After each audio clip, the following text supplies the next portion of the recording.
unlicensed fights, you know. And at that point, the competition was okay, but my opponents, a lot of them seemed to be, you know, pub fighters, if you like. They were tough lads. They could fight.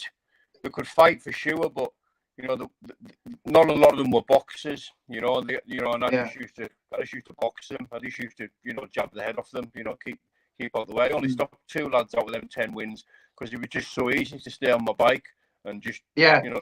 I mean, that's one of the things I noticed. Your footwork is absolutely fantastic, and your boxing IQ. As I said earlier, you remind me a lot of Kevin Mitchell. Very intelligent, and Kevin Mitchell doesn't waste punches. I was going to do his book a couple of years back. If there's any fighters out there who really want to start boxing and watch Kevin Mitchell, and you remind me a lot of him. Can I ask you, Danny? So, who were the North East lads you fought? I might know some. I fought a lad called Ryan Riddell from Granger Park. Another lad called Terry Sampson. He was from Wallsend. He went in the army, I think. I boxed lads from Spennymoor, Gavin McGee. Yeah, I know him. Boxed him twice. I boxed a lad called Gary Fox from Spennymoor. Yeah, I know him as well. Boxed some good lads from over there. I think that's about it off the top of my head. 5 or 6. Spennymoor, the red and black kits. Spennymoor was back in the day. I don't know how they get on. I don't much follow them anymore, but they were a very, very hard club to beat. You know, they were tough men there, and they all had a similar sort of style. You know, they were very aggressive, very high volume, high output, big punching club. You know what I mean? They were hard to beat, them boys. So, did you ever toy with the idea, Danny, of going pro, or what was it? Because you're certainly good enough.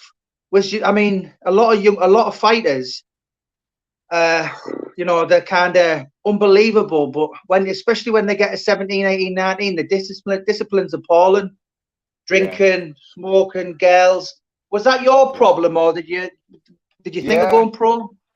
And mate, it never crossed my mind. It never once crossed my mind, you know. When I was a young amateur, I mean, amateur boxing for me, it's the hardest sector of boxing to compete in, because you're going up against these lads who, you know, they live for it. Amateur boxers are fighting for trophies, for pride, for club, for coach, for reputation. You know, they're not getting a wage, you know, and they're very difficult lads to beat. You know, and in my early teens, you know, I was one of them amateurs who probably genuinely thought he was going to be a world champion. You know, I genuinely thought that. But as you've just mentioned there, you know, women, drugs and drink and pubs and clubs and all them sort of things come along, and it starts getting put on the back burner. You know, I started losing more fights, you know, losing fights that I should have won, really. You know, and like I say, the commitment went down. You know, I started to explore other avenues, and it's a shame, really, because, you know, not just me, but some of the young talent in this town, boxing-wise, you know, it's off the charts. You know, we've got multiple ABA champions in this town, and sadly, a lot of them are at that age now. You know, they're starting to distance themselves from boxing. You know, like lads who's boxed for England. You know what I mean? Lads who's been over to, you know, my old nephew, Jack. He's been over to Romania and that, and represented his country in like a European thing. And they get to that age, they're just not interested anymore. You know, I don't know if it's the desire or, you know, maybe magnified interest in other areas that supersede the importance of boxing for them, you know, but they get away from it, you know, the things become more important, you know, and I can sympathise. Do you know what, Danny, regarding Carlisle, the only fighter, Charles Shepherd was from Carlisle, wasn't he? Charlie Shepherd, yeah. I'm sure he won IBO super featherweight world title. Right. Any other pros from Carlisle? Not particularly, no. There was a decent pro, Gary Dixon, got to a decent level. I think he got to about number 12 or something in the country. He was a decent pro, but not really. It's not a not a big country for a big county, even for pro fighters, you know. Some good amateur lads, but you know, there isn't even any pro gyms around here. You know, there's not like any kind of stable of professional fighters, you know. And then even Charlie Shepherd had to go away, I think, down to Manchester and that, but to be this part, you know. But there just isn't the attraction for professional boxing really in this city or this county for that matter. Yeah. Do you know something? I'd never been in Carlisle in my entire life till this year. And I was there this year with Alan Thompson, the footballer. It's 11 miles from Scotland. It's 96 from Middlesbrough, I think. I tell you, I was impressed with Danny. And what was he like to spar with? Paul Venice. Now, technically, he is so good. A lot of people don't realise because they see his fights from years ago, them unlicensed. But when I watched Paul with you, he was like Golovkin. He was like cutting the ring off. What was it like sparring with a big, ugly bastard like Paul Verona? It was good, mate. It was eye-opening as well, you know. And I was at a big advantage with Paul because the way Paul punches, you know, it's quite difficult for him to pull punches. You know, Paul, it's his punching style. You know, it's difficult for him to pull punches. So what was happening with Paul was when he was pulling his punches, they were slow and they were a lot slower than what they would be. The trajectory was very different to what they would be if he was fighting normally. You know, if you're trying to push, you know, the snap, the speed, and the conviction would have been there a lot more. Whereas because of my style, you know, I can throw punches at full speed, but say half power. Yeah, you know, it's just my style. You know, I can do that. So immediately I was at a disadvantage. Immediately he was at a disadvantage. Sorry, you know, I felt like I was always going to land a bit more than Paul. In the nature of we're friends, it's a spar, and we're not killing each other. You know, but I mean, make no mistake, mate. I'm no match for Paul Venice. You know, but it was just I just took advantage of, if you like, the fact that I knew I'd probably be able to land a higher volume of punches than Paul. But listen, Paul's got that one shot that would probably knock a bullock over, you know, and I was fortunate enough to share the ring with him just in a spar. But as you watch as the spar's going on, Paul starts finding his feet. You know, Paul starts finding his feet and starts looking for counters and, you know, nice singles, which he was catching us with on the regular towards the back end of the spar. You know, he's very clever. You know, he's very patient, and that's his style. Paul doesn't need a high output in his fights because, you know, he's got that one punch knockout power. You know, he'll put your chin into the front row, and you know, he's very good at that. He's very good at that patient stalking, walking down, cutting the ring off style, because he only needs to hit you once, you know, whereas in glove boxing, you know, and bare knuckle boxing even for that matter, you know, I rely on volume. You know, I'll land a lot of shots. But it was a pleasure to share the ring with him. You know, it was brilliant. You know, and I think we put on a good spectacle. You know, it was entertaining, you know, and I was pleased to be a part of it. Do you know what? I'd love to see it again. But can I ask you, what was the body shot like? It was naughty, mate. It was naughty, you know. And again, look, you know, you just look at that when I watched it back 2 or 3 times, and you know, he never sat down on that punch. He never rotated into that punch. He literally just used his arm. He just poked us in the ribs with his arm, you know. And it was just the timing of it was brilliant. He just caught us on the overstretch of a right hand and just nailed us right in the floating rib. You know, I felt it, mate. I felt it big time. And like I say, when you look at it, he only poked us, you know. He wasn't, if that was in a fighting format, you know, I don't think I'd have got off my knees, you know. Yeah. I mean, it would be scary. It literally would be scary if you had to go in against Mr. Venice in real life. There's definitely people I could think of running off my mouth to. And you see it online. You know, I'm not going to name any names, but there's certain people, and they have a go, and I thought, oh my God, oh God, could you imagine rolling on the floor with him? Nah, Even, like I say, even boxing that, you know, that I fancy myself, you know, I'm not bad at. In a real format and a real fight, mate, I would not be game for doing that, you know, because it's just built very differently. Is Paul, you know, it's his bone density, it's the thickness of his wrists and the size of his hands. You know, he's built differently. He belongs on horseback with a mace. You know, back in the medieval times. You know, that's kind of. Do you know what? That's it, exactly. So someone used to describe Paul Sykes as being back in the saloon bars with the girls and fighting every night, and Duffy like a gladiator. And Paul Venice belongs in that kind of. I think he's from the wrong era. Yeah, definitely, he's a throwback. 100%. Yeah, absolutely. So, Danny, what's your? I mean, what's your training routine?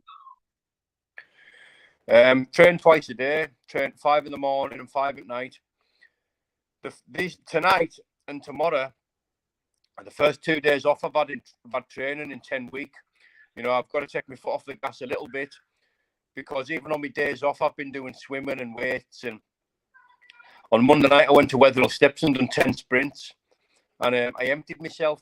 I absolutely emptied myself on them steps in that heat as well.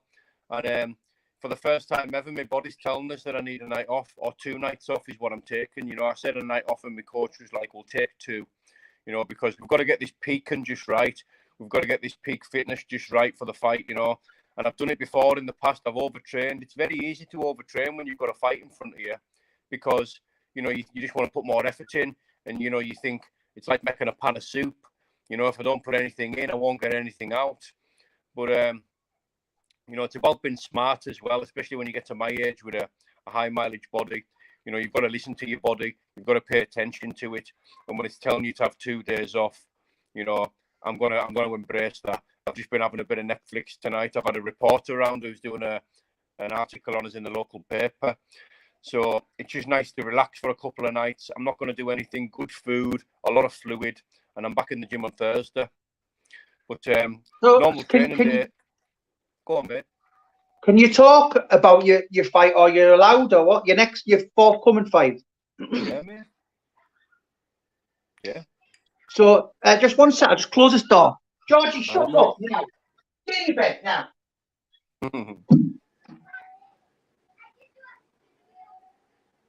Fucking dog. So this fight then. So is it bare knuckle? Is it a middleweight? Is it a heavyweight? What is it? Light heavyweight, mate. Yeah, bare knuckle. Right. And who's your opponent? What's he done? Terry Brazier, he's called. He's MMA lad. Listen, if I could have achieved in boxing what he's achieved in MMA, you know, I'd no doubt be very successful, but I'd probably be rather wealthy as well, because boxers, you know, seem to be paid better than these MMA lads on that level. But listen, he's won. I think he's won like 4 world titles. He's won world titles in Cage Carnage. Went on to Bama. I think he won 3 world titles in there, and he's got to a good level in Bellator. And you don't get to these sort of levels in any combat sports, you know, unless you can pagger. You know, he is a tough man. He's strong. He's durable. You know, he can fight. I'm looking forward to locking arms with him. You know, I want to know what I do, what I can do, or what I've got left in the tank against these, you know, these lads who's, you know, competed at this kind of level. You know, he was somewhat of a top MMA fighter. You know, he's got pretty good hands on him, strong, straight punches with a come forward, in your face style. Well, you know, that's the type of opponent that I love. You know, that's the type of opponent that I think is going to bring the best out of me. You know, and I'm so excited. You know, it's one of them things. The visualization work it's non-stop, mate. I've been through this fight a million times in my head, you know, and I've won them all. And you know, make no mistake about it, the man can fight. He's tough. He's powerful. He's strong. He's game. You know, but just everything that I like in a fighter. You know, and may the best man win. You know, that's all I can say. I can't make any promises, because, you know, all I can do is be 100% to myself. All I can do is be the best version of myself. You know, I'll hand the rest over to God. You know, it's as simple as that. You know, what will be, will be. You know, but I'll certainly be giving it me everything. Yeah, Fergal, good friend of mine. I love Fergal. He's asking Danny, what weight are you campaigning at? Light heavyweight, mate, which is 82 kilogram on the scales. Now, I walk around at about 84, 85 kilogram, but I'm not. I'm prepared to be the smaller man on the night because I'm not cutting weight. You know, I'll cut a little bit of weight. I might cut like £4. Mate, I can have a shit and cut £4. You know, I'm not killing myself in saunas and steam rooms and doing a load of excessive cardio with a load of tracksuits on fight week. I'm just not doing it. You know, I'm quite happy. You see these MMA lads, then Teddy Brazier especially, he's an expert at cutting weight. You know, I wouldn't be surprised if he comes in a stone heavier than me on fight night because they're really good at cutting weight and they can rehydrate, you know, and recarb right up to, you know, anything to up to a stone heavier 24 hours later. And I'm prepared for that. I'm ready for that. You know, cutting weight for me and Fergal spoke about it the other day. You know, it's like it's a double-edged sword. You know, you can go into your reserves a little bit too much on fight week, you know, trying to shed them extra pounds. And I'm just not prepared to do that. I'll just watch what I eat and dehydrate. And I'll piss 82 kilo. Like, you know, I can, like I say, I walk around about 84, 85. And we'll just see how it goes. We'll see how I feel. You know, I'll reflect on the fight after it. You know, I'll reflect on any injuries I might have. I'll reflect on my performance and I'll reflect on internally how I feel, you know, after mixing it with an operator such as Teddy Brazier. You know, is this something I can do? Is it something I can't do? Is it something I want to continue to do? You know, and I'll reflect after the fight on, you know, my continuation in the sport. Yeah, Fergal's asking, what did you think of his mate, Mickey Tyrell, Mike Perry, an MVP? I like Mickey Tyrell, mate. Big shout out, Mickey Tyrell. His cushy character, mate. It was a pleasure being acquainted with him and travelling down to London with him in the car for the presser. You know, it was good crack. Him and his ginger pal, I forget his pal's name. It'll come to us later. Another good lad. We had a good crack, mate. It was banter all the way down. Good meeting Mickey for sure and his pal. And MVP again, brilliant fella. You know, he's dead nice. You know, you see that showmanship side of him, that like flamboyant side of him when he's fighting in the MMA. But in person, he was very nice. He was very polite, you know, and very, very sort of courteous person. And Mike Perry, we seen him first. Mike Perry sort of walked by David Hay, walked by everybody, and he come straight to me. And he put his hand out. He was like, "Hey man, you can fight." I was like, "Wow." I couldn't believe it, man. I've watched him for years. So I was just like, listen, somebody get a picture immediately. You know, I was flattered that he recognised us and he'd obviously watched the fight that I had in November. And I was just pleased that he knew who I was. You know, I was buzzing me. And that was me. That kind of gives the, you know, the boost I needed to go on stage and that, you know, because it was quite nervous, you know, I won't lie. It's, I mean, I can talk a glass eye to sleep. But it was a different format, you know what I mean, with professional cameras in front of you, and you know that it's the stage that it's on and the magnitude of the event.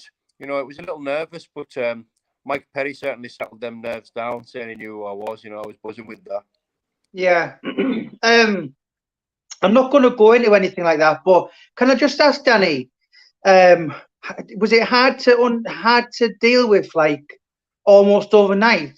Millions of people knew who you were, you know, because I still struggle these days to, well, do you know what? That chat we had three weeks ago has really changed my outlook and I stopped looking and all that. But how do you deal with people having an opinion of you and they don't know you? I like it more than anything else, you know, even the negative stuff. You know, when you're getting people that you've never met before that essentially mean nothing to you, you know, holding an opinion on you and giving you a view, a comment, energy, you know,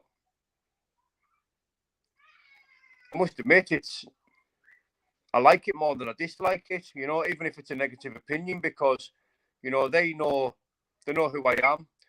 They've got something to say, for better, for worse, you know, and I don't even know who these people are, you know. So if somebody wants to leave a negative comment and go deep, you know, and go hard into maybe my past or my personality, listen, I know I'm not everybody's cup of tea, but if some, you know, people are welcome to go deep on me as hard as they please, because, you know, at the end of the day, I don't even know who these people are, you know. So thanks for the energy, thanks for the input, thanks for the focus, thanks for the view, thanks for the ad revenue, you know, I appreciate it. Yeah. Someone keeps banging on about my nose. Listen, I'm in training. I've got this beard. I'm sleeping rough. So this beard tickles me quite a lot. So I'm going like that. So this guy just won't shut up. So Danny, can I ask you, how old are you now? 37? 37, mate, yeah. Someone's asking, can't beat the weed. He was 11. He's already said that, mate, when he started boxing. But so you're going to have this fight. Obviously, you've got a day job, you've got a career, you've got a family. This fight goes well, then, you know, it's what? How many years? How many more? How many years are you going to do this fight game? I've given myself 2 years. I've given myself 2 years, you know. 2 years I've given myself, you know, and depending on my injuries, depending on how I feel physically and mentally after these fights, you know, I want to be as active as possible in that 2 years. You know, I can't give myself a number because I don't know how I'm going to feel. You know, if I come out there and my hands are fine and my body's fine, you know, I'll fight again as soon as I can. But, you know, I might need some time out, you know, given it's just hard to predict. You know, bare knuckle boxing is just that type of sport. You know, anything can happen. There's no guarantees. There's no promises. And even if you're getting in there with a dummy, which I do not plan to do, you know, I want the best lads. But even if you're getting in with somebody with a dummy, you stand a high risk of getting hurt. You know, there's no guarantees. It only takes one punch to change your life. You know, never mind your face and the outcome of a fight. So, taking absolutely nothing for granted. But if, you know, all goes well, I'd like to be at it for 2 years. You know, if I can get through Teddy Brazier, you know, which I think I can, but time will tell. You know, I want the best available opponents. You know, I want to be going straight to the top. I don't want to be skirting around, you know, the bottom of the undercard, you know, looking for a payday. You know, I want to know how I can hold up with the best of the lads in my weight. I mean, you know, #1 contenders, the champions. I'll fight them tomorrow. You know, that's my attitude. You know, I fight anybody. I fight any man in skin. You know, and I just want to know how I get on with them. I want to do this for me. You know, it's a personal thing between me and me. I mean, instead of me and my opponent, you know, I want to know how I can hang with these boys at 37, high mileage body. You know, I've got a pretty decent fighting brain. I've still got, you know, a bit of ability left, you know, and I can crack pretty hard for a 13-stone lad. So, you know, we'll see how it goes. You know, I'm optimistic. You know, I'm excited. But like I say, there's no guarantees. You know, all I can do is concentrate on myself and my own preparation, and we'll see how it goes. So someone's asking, do you think you'll ever go in the squared circle again with the gloves on? Highly unlikely. I maybe do a few things for charity or something. But no, my concentration, you know, it's in bare knuckle at the minute, you know. Yeah. Martin, we'll have to wait and see, mate. I'm going to be filming morning, noon, and night from my sleeping bag. A good chance I'll be sleeping everywhere. I'm going to be sleeping in Mitre Square where Jack the Ripper killed this 4th victim. It's the most haunted. I'm going to do some stupid things. And overall, I want to thank you, Danny, as well. You're going to sponsor us, £20. Mate, not a problem. No problem. So, yeah, thank you so much. A couple of more questions then. So, do you still watch boxing? Is it still in your blood? Yeah, it'll always be there, you know. It'll always be there. Boxing's combat in general, you know. I've kind of broadened me interest. I like all unarmed combat. You know, MMA takes up quite a bit of my time from a viewing standpoint. I watch old fights, I watch new fights, I watch some fights on repeat. I've got a lot of fights to catch up on lately. But for me, there's nothing more primal nothing more gladiatorial, and nothing more entertaining for that matter, you know, than to watch a fight. You know, two lads going at it. Even if me and you's talking here now, and there's a fight on in my telly in the background, I'm over there. You know, I cannot concentrate on anything else. You know, it's just something that I love. You know, it's and when you're in there, you know, because I know what it's like. You know, in there swapping bombs with somebody, and in there, you know, when somebody's trying to take your face off. You know, it's personally, you know, I never feel more alive. You know, there's something about fighting for me that nothing can mimic. You know, nothing can mimic that feeling of that danger. You know, that excitement, that adrenaline. You know, one thing getting adrenaline here, there, and everywhere, but to get it in a fight and to be able to channel it towards someone's chin, you know, is it's very empowering. You know, and win, lose or draw, you know, I just love to fight. You know, and because I'm certainly not willing to engage on the street with anyone anymore. You know, it's a good opportunity for me to exercise the demons, if you like. You know, it's good. Yeah. I have noticed like there's a change in like your overall demeanor. Where I think now, Danny, do you think you're at the stage now where someone give it that you in the street, you just go have a day off, mate, and walk off? Yeah, 100%, mate. You know, I'd be lying if I said, you know, my immediate thought might be, you know, just go over and get a hold of his concentration in the best way I used to know how, you know, and make him listen. But I don't act on those things anymore. You know, I've got a different train of thought, a different thought process. You know, it's different. You know, I get a lot of satisfaction now from, like you say, walking away from things, keeping my opinion to myself, you know, having these thoughts, but yet not projecting them or verbalizing them or letting them thoughts be my first action. I get a lot of satisfaction from that. You know, an example, mate, the other day, I was dropping a friend off. The other Thursday, I was dropping a friend off from work, taking them to the bridge so they could walk over and go into their estate. And there was a fella right up my arse because I drive to the speed limits now. You know, I drive within the speed limits. I won't do over 30 in a 30. I just won't. So I've got someone right up my arse giving it all that, pull over and all that wanker. And I felt inside that thing inside, you know, that always just ran to the surface, and that was the exact type of thing that I used to look for. That was me. That was a bit of me. That, you know, somebody wanting it. That was a bit of me. That, you know, the first thing would be I'd just slam the handbrake on and get out. Or if they overtook us, I'd follow them to the next traffic lights and get out. I've lost count of the amount of fights I've had through road rage and that, you know. But I could feel inside something was wanting to come out. You know, it's like I described it the other day as like, you know, it's like that side of us, like an aggressive beast, if you like. You know, it's way down at the minute. It's in the basement. It's locked in a cage. You know, and it's incidents like that when I can hear it growling. You know, I can hear it growling, and I can hear it rattling the cage, wanting to get out. But listen, these days, there's only me that has the key for that cage. You know, nobody else. I wouldn't give anyone else the satisfaction or the pleasure of controlling my emotions in that way and letting them boil over to the fact where I've got to act violently or be that way towards anybody. I just wouldn't give them the satisfaction. Like I say, the internal satisfaction comes from me knowing full well that I'm the only person with the key to that cage, you know, and it will be coming out on fight night. Make no mistake, it will be there. Wembley, 20th of August. It's coming out, you know, and I'm going to channel it in the right way, you know, in the right direction. So, I mean, am I right in saying there was a little bit of divine intervention? Kind of you meeting Paul Verona, getting close to him, and it was almost like you were meant to meet. Do you think he's broadened your horizons to be a bit more switched on? Yeah, 100%. 100%. You know, I've said this before in podcasts before. You know, I owe Paul a lot. You know, Paul won't have that because Paul's my brother, isn't he? You know, and he's my mate, and he doesn't need anything from us. But, you know, I don't owe him anything in the physical sense. You know, but I owe him a lot. You know, he did teach us a few things, you know, without trying. You know, and I drew a lot from Paul. You know, especially that when he watched Fair Play that time, and, you know, I had a proper chance to meet him on the car on the way down. Got talking to him. We were talking for what, 6-7 hours on the road, there and back, and I drew a lot from him. I admire him, I admire him as a man, I really, really admire him, and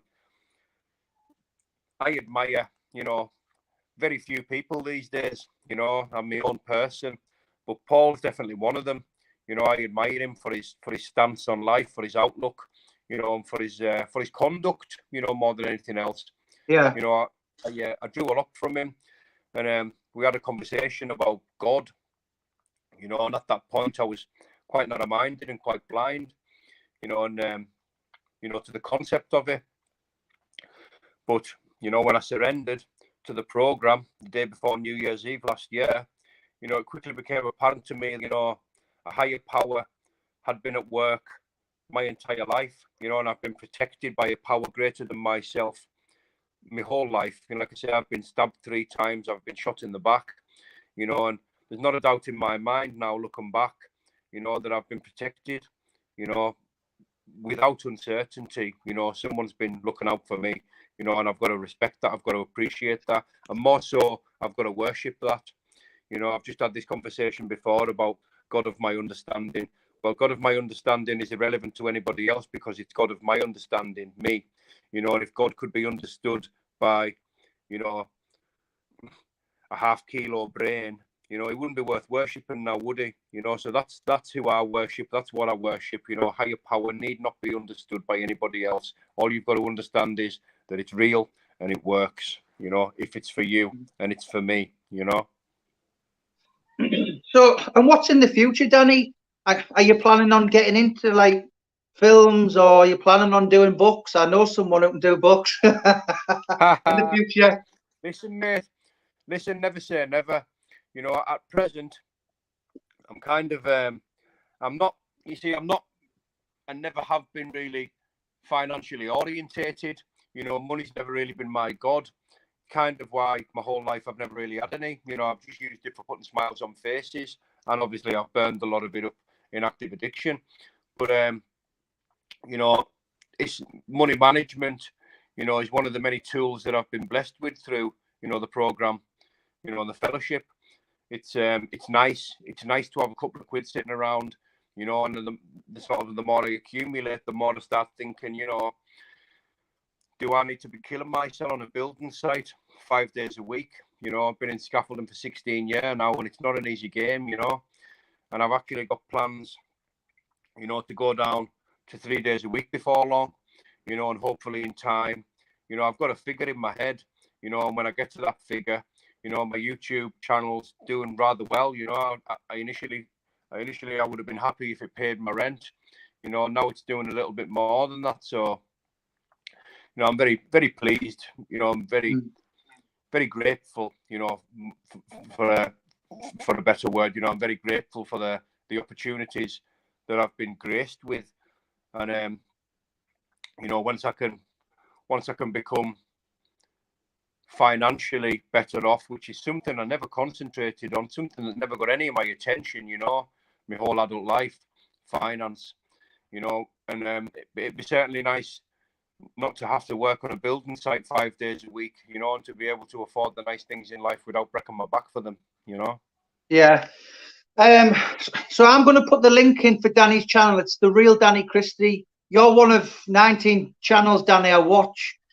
3 weeks ago, I got rid of all the crap that I was watching, and even though I didn't mean to, I would watch it, and it's a load of nonsense where now I just don't get in.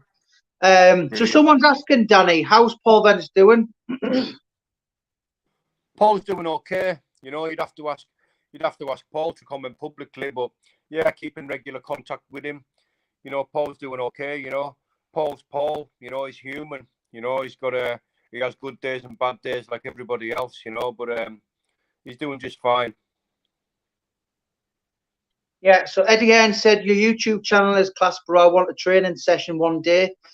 It is, Danny. It's always kind of educational. There's never any. There's channels on here and they're ripping people to shreds, alleged Christians and all this, and it's like I can't watch that anymore. So I've just took myself away from it, and then I'm oblivious to it. But was it hard to deal with when it first started happening to you? Because I got massive cases of anxiety. I was only diagnosed the other week, and I only fully understood what was happening to me.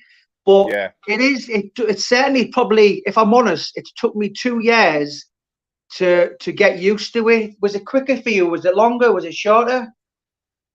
It very much happened almost instantly because, 2 years ago, there is some videos of me carrying on like a psychopath, from 2 years ago. They're out there, and that was me. That wasn't just a random video, that was literally how I walked around.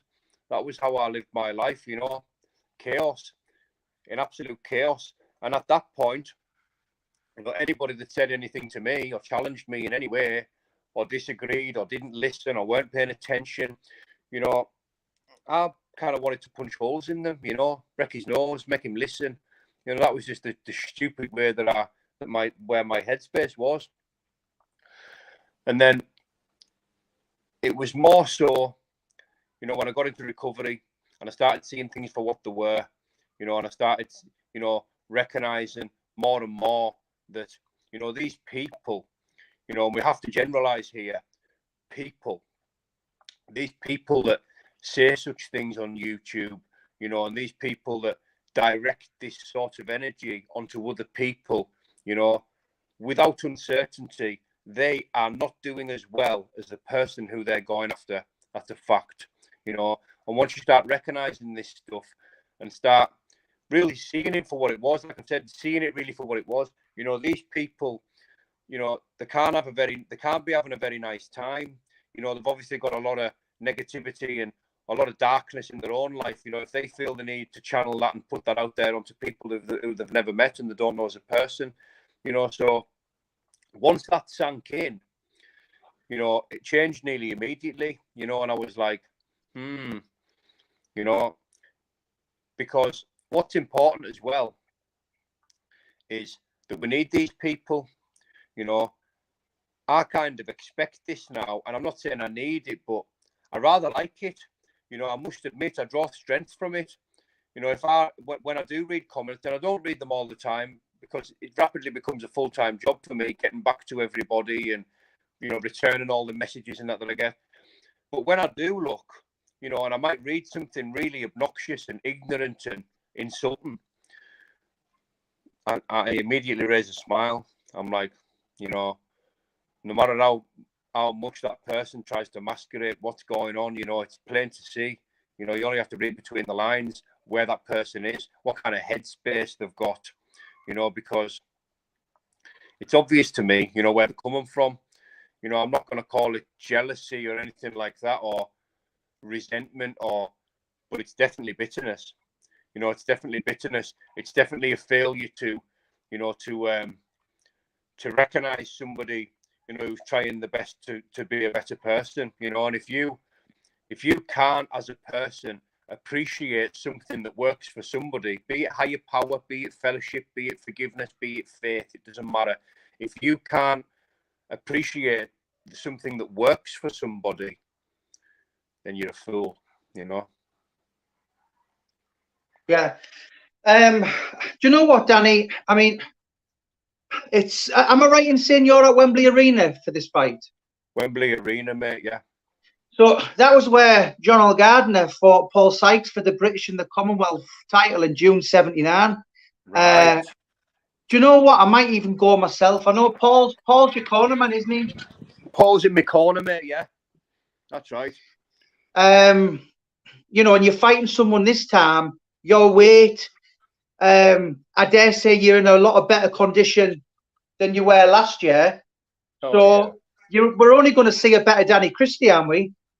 Yeah, well, that's the plan, mate. Like I say, this is for me, ultimately and primarily for me to prove to myself what I've got left, what I can do with these boys. But as well, it's entertainment, and I'm sure, with the skill set and the mindset that I've got, I can put on an entertaining spectacle for the fans, because that's why I'm there. I'm there to entertain people. I've got to, I've got to recognise that, and I'm quite sure I can do that. Like I say, I can promise you one thing: I will be, you know, committing to punches like I always do. You know, I'm not going to be tip-tapping about looking for a 5-round decision. You know, I am trying to put his chin into the front row, make no mistake, you know, and I'm going to do everything within my power and everything that my skill set will let me do, you know, to make that happen, you know, I promise. Yeah. I know you said 2 years, but are you not thinking, well, do you know what? I'm not going to finish at 39. Let's go to 40. Well, we'll wait and see. 40 was the big thing for me. This is why I'm doing it now, not only because the opportunity presented itself, but time. And you see, I don't want to be sat about when I'm 40, 41, when my body's likely in a lot worse condition than it is now, saying to myself, you know, shoulda, coulda, woulda, you know, how would I have got on? What if this? But maybe that. Nah, it's happening now, you know, and I'm pleased about that, you know, because I think I've got a lot to offer. I think I'm capable of, you know, making some serious waves, you know. Like I say, I'll fight anybody. That's not the issue. But what have I got left? You know, what can I showcase? You know, what fight IQ can I, you know, employ? You know, what have I got left? You know, because I know what works and I know what doesn't work. I know my body. You know, I'm not sharp enough to get away with some of the things that I used to get away with. You know, because my body's slowing down. I've got this cognitive thing now, but I'm adapting my style around that. You know, and I'm hitting hard. I'm hitting really hard.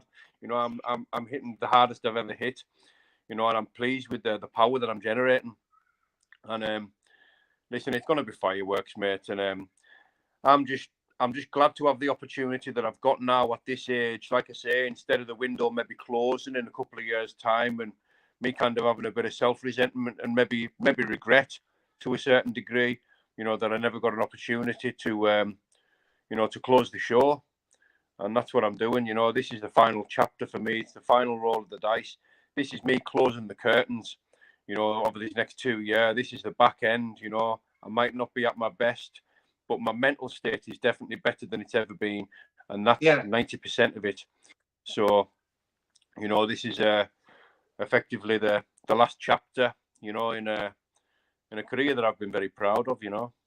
Yeah. So last question, Danny. I mean, I watched one of your videos about 4 weeks ago, and I'm not just saying this. It really, me and her had a bit of a fallout. I was sleeping on the settee, and she was upstairs, and it was something about what you're going to do about it. And I kind of clicked on it, thinking there's some issue here, and it was like, you get up, and then you know, and that inspired me.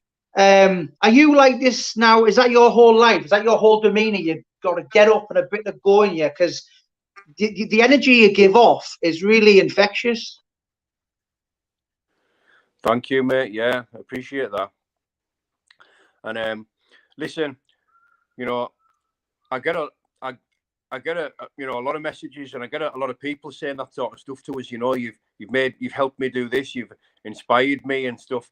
Listen, you know, got to remember, I never ever set out, you know, to do that. You know, I felt I had something to offer. You know, I felt I could create a good, positive channel.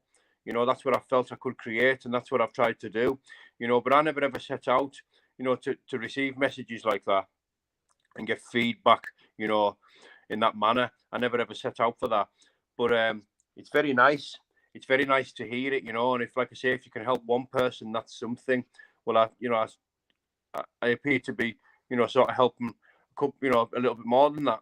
And, you know, it's very nice, you know, but I've got to remember, you know, why I started this, and I've got to sort of stay within myself. You know, I don't want anything to get in the way of the person who I am. You know, I don't want to start catering for, let's say, to motivate people or to inspire people. You know, that sort of stuff's got to come naturally. You know, I can't cater for an audience. You know, it's something I can't do. And understandably, you know, without an audience on YouTube, you know, our channels are nothing. But I've got to stay true to myself. You know, it is very nice getting them messages. It's very nice indeed. But, you know, it's just me. It's just me at the minute. It's just the path I'm on. It's just the way I live my life. You know, I'm out the comfort zone all the time now. you know, and with doing that, you know, I'm growing as a person every day. My mind's opening to so many more different things, and it's a journey in itself.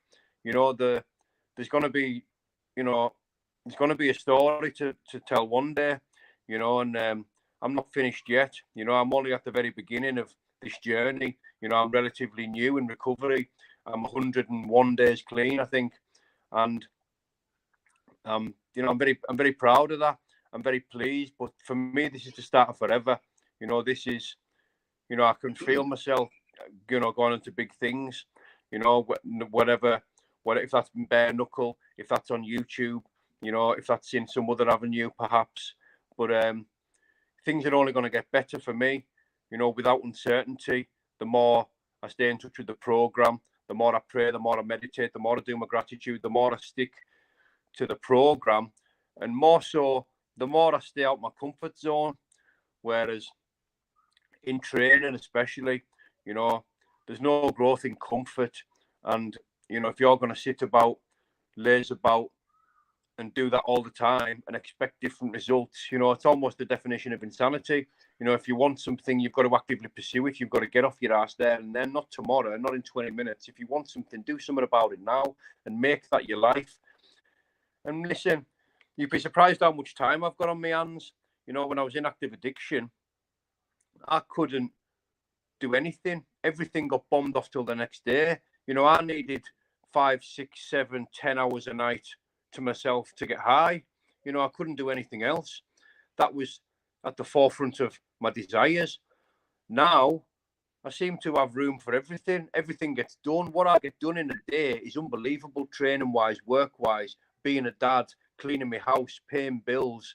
You know, the list just goes on. It's never ending, the stuff I can get done in a day. And that's because I want to get it done. That's because I'm getting off my arse and doing it. I'm not lazing about waiting for somebody else to do it for us. You know, we as people are the only people that can motivate ourselves. You maybe watch someone on YouTube, or you maybe watch a video and you maybe think, that was nice. You know, that'll give you that motivation. How long does that last? It doesn't last long. You know, it maybe only motivate you for 5, 10 minutes, sometimes only seconds. You get that feel-good feeling. Try getting up and doing it yourself and be persistently consistent in working towards something, and you'll find your energy just starts flowing where your focus goes. And it's very rewarding, you know, and I would advise anybody, you know, to get off their ass and go after what they want. Yeah. So someone's saying I look like one of the Bee Gees. Thank you. Danny give up drugs, so we didn't have to. Danny, what I've noticed is you have a fantastic vocabulary, arsenal of words. So I'm going to give you the last word. Can I ask one question though? Were you quite good at school then? Because you come across really bright.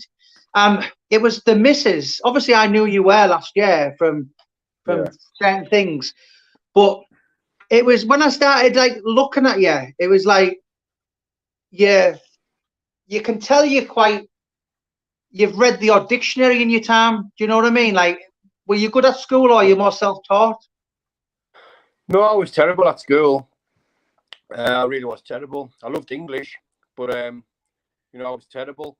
I've done a bit of reading, you know, and I am self-educated, if you like. I do like to read. I like to talk, you know, and I found it a brilliant way to express myself, you know. And you know, we learn, don't we? We live and learn. We learn these things.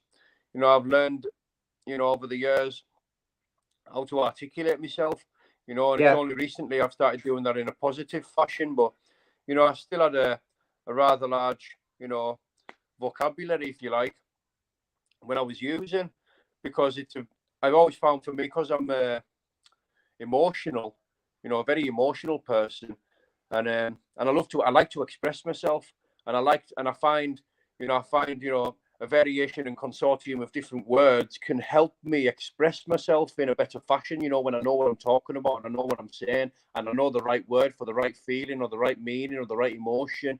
You know, it's just something that I've sort of taught myself, if you like. You know, it feels good. It feels good to be able to articulate and to, you know, to speak on, you know, what's on in my head a lot of the time. I wouldn't speak on, you know, everything that's in there. But, you know, it's a good tool, you know, to be able to speak and to be able to express myself. I read a lot of books. You know, there's a few of my books up there what I'm reading at the minute. I'm about halfway through one. I've just started another, and I'm toying with another. I don't want to read 3 at the same time, you know, but I'm definitely reading 2 at the minute. I just like to read. I'll get off here. I'll go make myself a brew, and I'll read for the rest of the night before I close my eyes. You know, it's broadens my horizons. You know, gives us that creativity, and you know, sort of enhances my imagination. You know, reading books. Well, do you know what? If you need any sending from man, have a look at man 22, and I can send you them any time, no problem. So the last words to you then, Danny. So everyone, click on the bio. Certainly when the video goes up, I'm gonna. If you go over to Danny's channel, the real Danny Christie, there's lots of kind of thought-provoking, inspirational, powerful talks, if you like. It's not, you know. There's certain ones out there and they're like, oh, it's a load of crap where you're, I suppose you could be like that, but you'd rather not. But I'm going to give you the last word, Danny. God, I'm not very good at this stuff, you know. For me, you know, I like to stay in my own lane, you know, and I kind of advise people, you know, who want to grow as a person to stay in their own lane. You know, don't cater for an audience. Don't come out of yourself, you know, be who you are. You know, there's a lot of people out there, they don't know who they are, you know, you know, just stay in your lane. You know, we are who we are in this world. You know, take a long look in the mirror and ask yourself who you are and be that person. You know, if it's something that you don't like, actively try and change it. But ultimately, you know, deep down, we are who we are, you know, so stay in your lane, you know, and keep it real. That's Absolute pleasure, Danny. That was fantastic, mate. I could speak to you all day.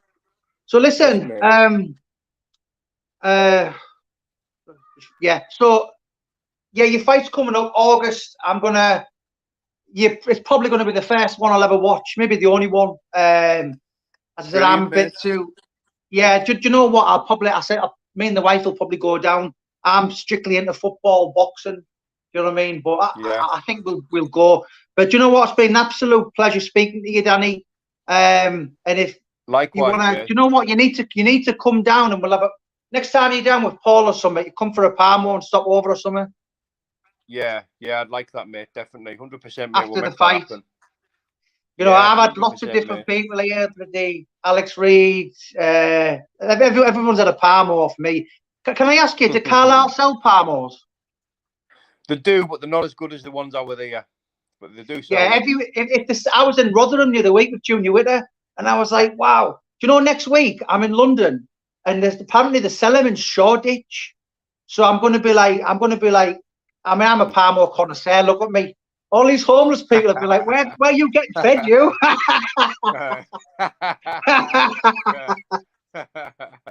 Get on. So, Danny, and I'm just